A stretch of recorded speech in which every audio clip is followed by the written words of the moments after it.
சோதனை மேல் சோதனை என்ற நிகழ்ச்சிக்கு தங்களை வரவேற்கிறோம்.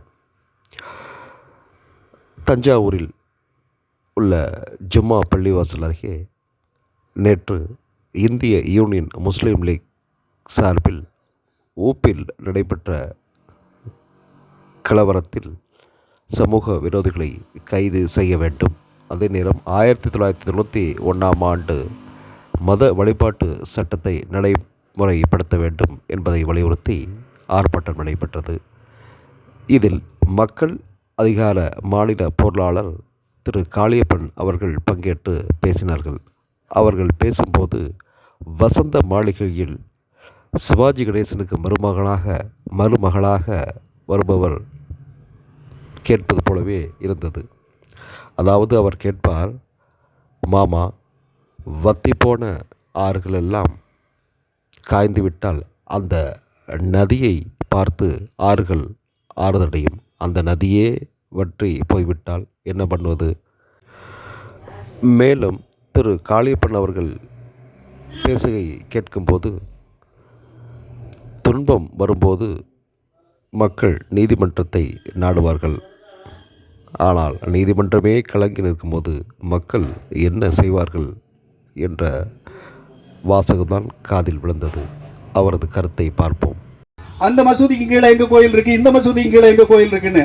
ஆகவே இன்றைக்கு மிகப்பெரிய அபாயகரமான நிறுவனங்களாக நீதிமன்றங்களும் நீதிபதிகளும் மாறி இருக்கிறார்கள்.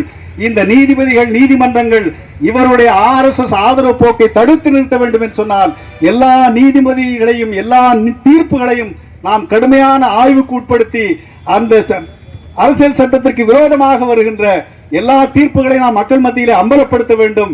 இப்படி இஸ்லாமிய வழிபாட்டு தலங்களுக்கு எதிராக நான் சொல்வதற்கு காரணம், இந்தியாவில் இப்போது மோடி, பாரதிய ஜனதா கட்சி, RSS விட மிக அபாயகரமான அமைப்பு எது என்று சொன்னால் இந்தியாவில் இருக்கக்கூடிய நீதிமன்றங்கள் தான். இந்திய நீதிமன்றங்கள் அபாயகரமான நிறுவனங்களாக மாறிக்கொண்டிருக்கின்றன என்பதற்கு உத்தரப்பிரதேசத்தில் சம்பாவில் நடந்திருக்கிற சம்பவம் ஒரு சான்று. நண்பர்களே, ஒருத்தர் 2 பேர் என்ன பண்றான்னா, செஷன்ஸ் கோர்ட்ல பெட்டிஷன் போடுறான். அந்த மசூதி முகலாயர்கள் காலத்தில் இந்து கோயிலை இடித்து கட்டப்பட்டது என்று ஒரு பெட்டிஷன் போடுறான். இந்தியாவினுடைய நீதி முறையின் ரொம்ப அடிப்படையான கூறு என்னவென்று சொன்னால், ஒருவன் வழக்கு தொடர்ந்தால் எதிராளியினுடைய கருத்தை கேட்டுத்தான் முடிவு செய்ய வேண்டும் என்பது இந்தியாவினுடைய உலகம் பூராவும் இருக்கக்கூடிய சட்ட நடைமுறை, ஜூரிஸ்ப்ரூடன்ஸ் என்று சொல்வார்கள். பெட்டிஷன் போடுறான், பெட்டிஷன் அப்படியே எடுத்துக்கிட்டு அடுத்த நிமிஷமே இதை ஆய்வு பண்ணின்னு சொல்லி அந்த செஷன்ஸ் கோர்ட் ஜட்ஜி வந்து உத்தரவு போடுறான். ஒரு மிகப்பெரிய அயோக்கியத்தனம் நடந்திருக்கிறது. அந்த மசூதியினுடைய நிர்வாக குழுவுக்கு விளக்கம் கேட்டு அவருடைய கருத்தை கேட்காமல் ஒரு RSS காரனை போல ஒரு நீதிபதி உத்தரவை போடுறான். உத்தரவை போட்ட உடனே அடுத்த நாள் காலையில 7:30 மணிக்கு போலீஸோட போறான் ஆய்வு செய்யறேன்னு. ஒரு இடத்தை ஆய்வு செய்ய வேண்டும் என்று சொன்னால் அதற்குரிய நடைமுறைகள் எல்லாம் இருக்கின்றன. தொல்பொருள் துறை ஆய்வு நடத்த வேண்டும் என்று சொன்னால் அதற்கெல்லாம் நடைமுறைகள் இருக்கின்றன. ஜெயினுலாப்தீன் சொல்வது மாதிரி 1991 உருவாக்கப்பட்ட இந்த மத வழிபாட்டு தலங்கள் சட்டம் இருக்கிறது. அந்த சட்டமே ஒரு அயோக்கியத்தனமான சட்டம். அந்த சட்டம் போடும் பொழுது அதுல ராமர் கோயில் மட்டும் அந்த சட்டத்துக்குள்ள வராதுன்னு அந்த சட்டத்தை போட்டான். உலகத்தில் இப்படி எங்க பாத்துறீங்களா? சட்டம் போடும் பொழுது ராமர் கோயிலை இடிக்கிறதுக்கு சேர்த்து உத்தரவு போட்டு தான் சட்டம் போடுறான். அந்த சட்டத்தின் அடிப்படையில் இந்தியாவில் இருக்கக்கூடிய எந்த ஒரு மத வழிபாட்டு தலத்தையும் உரிமை கோரி செய்ய முடியாது.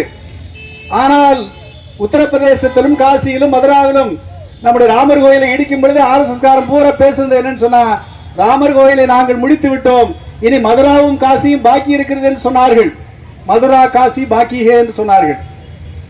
ஆக இந்தியா முழுவதும் இஸ்லாமியர்களுக்கு எதிரான வெறுப்பை பிரச்சாரம் செய்வது, இஸ்லாமிய வழிபாட்டு தலங்கள் அனைத்தையும் இந்துக்கள் கோயில் இருந்ததாக சொல்லி அவற்றை இடிக்கின்ற திட்டத்தை நடைமுறைப்படுத்துவது என்பதை இப்போது கடந்த 10 ஆண்டுகளிலே அவர்கள் அதிகாரத்திற்கு வந்ததற்கு பிறகு மிக வேகமாக செய்கிறார்கள்.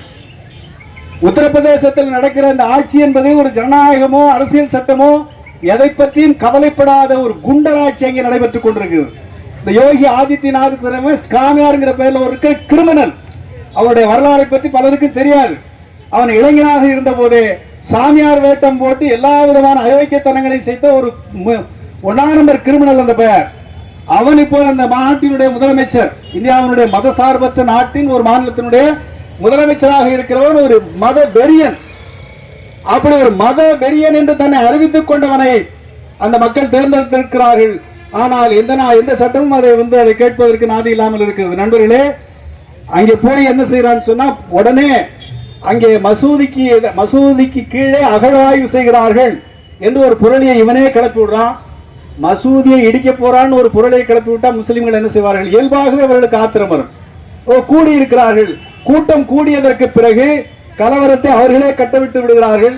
வந்திருக்கிற செய்திகள் எல்லாம் என்னவென்று சொன்னால், அந்த கூட்டத்தை முழுக்க கலவரத்தை திட்டமிட்டு உருவாக்கியது உத்தரப்பிரதேசத்தின் காவல்துறை. அந்த காவல்துறை உரிய பாதுகாப்பு நடவடிக்கை எடுத்திருந்தால் 5 பேர் இறந்திருக்க மாட்டார்கள் என்று உறுதியான தகவல்கள் வருகின்றன. நண்பர்களே, போலீஸ்காரன் சேர்ந்து கலவரத்தை தூண்டுற RSS காரனுக்கு பின்னாலே இருந்து இப்ப போலீஸ்காரனை கேட்டா, இல்ல முஸ்லிம்கள் தான் முஸ்லிம்களை சுட்டுக்கிட்டாங்க. ஆக இப்படி அயோக்கியத்தனமாக கண் முன்னாலே நடக்கின்ற எல்லா உண்மைகளையும் மறைத்து விட்டு அவர்கள் இப்போது தொடங்கி இருக்கிறார்கள். ஜெயினுலாப்தீன் சொன்னது மாதிரி இப்போ ஜெய்ப்பூர்ல இருக்கிற மசூதியில கோயில் இருக்குறா. ஏற்கனவே மதுரா காசி கியான்வாபி மசூதி பிரச்சனை ஓடிட்டு இருக்குது. ஆக நாடு முழுவதும் அவர்கள் மிக பெரும் கலவரத்தை கட்டவிட்டு விடுவதற்கு அவர்கள் தீவிரமாக திட்டமிட்டுக் கொண்டிருக்கிறார்கள். இப்போது ஆட்சிக்கு வந்திருக்கிற 3வது முறையாக மோடி ஆட்சிக்கு வந்திருக்கிற இந்த ஆட்சியே ஒரு திருட்டு ஆட்சி. ஏராளமான தில்லுமுல்லுகளை செய்துதான் அவர்கள் வந்திருக்கிறார்கள் என்பதற்கு ஏராளமான ஆதாரங்கள் வெளிவந்திருக்கின்றன.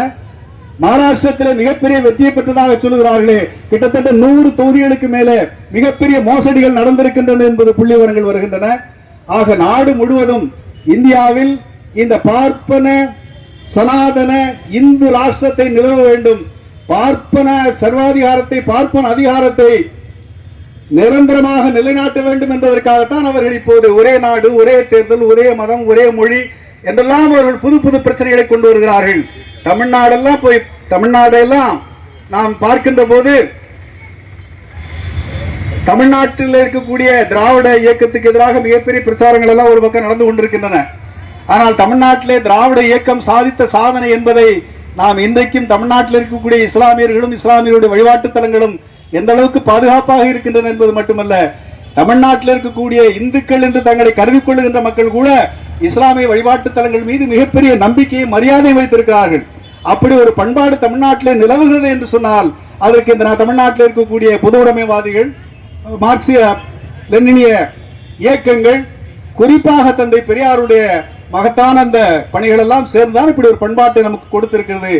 ஆனால் இன்றைக்கு உத்தரப்பிரதேசத்தில் ஒரு முஸ்லீமாக வாழ்வது என்பது ஒரு நரகத்தில் வாழ்கின்ற வாழ்க்கையாக மாறி இருக்கிறது.